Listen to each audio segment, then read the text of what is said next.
Is the king of Jordan, King Abdullah, resented by his stepmother, Queen Noor? And if he is, let's find out why in today's video. Many believe that King Abdullah forced himself to the Jordanian throne. King Abdullah, who has sat on the throne since February 1999, when he succeeded his father, King Hussein bin Talal. They're both members of the Hashemite dynasty, the royal family of Jordan, since 1921. To understand Abdullah's ascension to the throne, let's first look at his father, King Hussein's family tree from his four wives. King Hussein's first wife was Sharifa Dina, who was born an Egyptian. King Hussein had an arranged marriage with Sharifa Dina, 7 years senior, in 1955. The marriage was an unhappy one and rather short lived, which resulted in a divorce filed by King Hussein in 1957. She was given the title of a princess. The couple had one child, Princess Alia, who was born in 1956. His second wife was British born Antoinette Avril Gardner. She met King Hussein during the film set of Lawrence of Arabia, and they quickly got married in May 1961.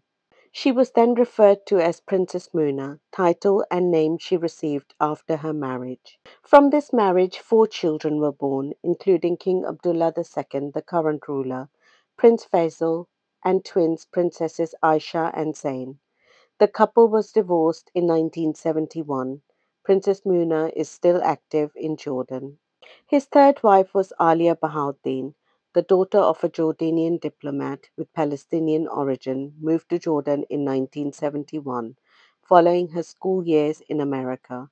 King Hussein wedded Queen Alia in December 1972, and she gave birth to two children, Princess Haya and Prince Ali. The couple also adopted Abir, a Palestinian girl whose mother was killed by a plane crash at a refugee camp in Amman. Queen Alia passed away in a helicopter crash in February 1977. King's fourth wife was Lisa Najib Halabi, the eldest daughter of an American Arab airline executive and government official, and his Swedish wife. Lisa started working for Royal Jordanian Airlines in 1977 and first met her future husband, King Hussein. They got married in June 1978, shortly after Queen Alia's tragic death. After marriage, she adopted the name of Nurul Hussein, which means light of Hussein. Upon her marriage, she became stepmother to Queen Alia's three children, and eventually she gave birth to four children, Prince Hamza and Hashim, and Princesses Iman and Raya. Now that we know the history of King Hussein's four marriages and his several children, let's find out why King Abdullah was chosen for the ascension to the throne. Before he ascended to the throne, King Abdullah seemed destined to spend his life in the military until something rather surprising happened. Despite being the eldest son of King Hussein of Jordan, Abdullah was not crown prince and was not destined to reign because the position belonged to his uncle, Prince Hassan. When King Hussein fell ill and before passing away, he decided to change the law of succession, stripping his brother of the title of crown prince and giving the title to his eldest son. In January 1999, King Abdullah was appointed heir apparent, weeks before his father's death. This was a major snub to his uncle, Prince Hassan bin Talal, who had held the post known as the Crown Prince since 1965. It's important to mention here that even though he lost his status and was no longer number one in the line of succession, Hassan accepted his brother's decision at the time of his death and was never displeased being one of his nephew's trusted men.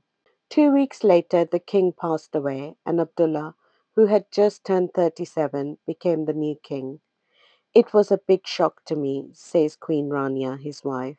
King Hussein's death at the age of 63 and the new succession came as a shock to all of Jordan, and more so to Queen Noor, who was hoping that her son Hamza, who was the favorite of the king, will be ascended to the throne. The king described Hamza in public as the delight of my eye. However, he was seen as too young and inexperienced to be named successor at the time of King Hussein's death.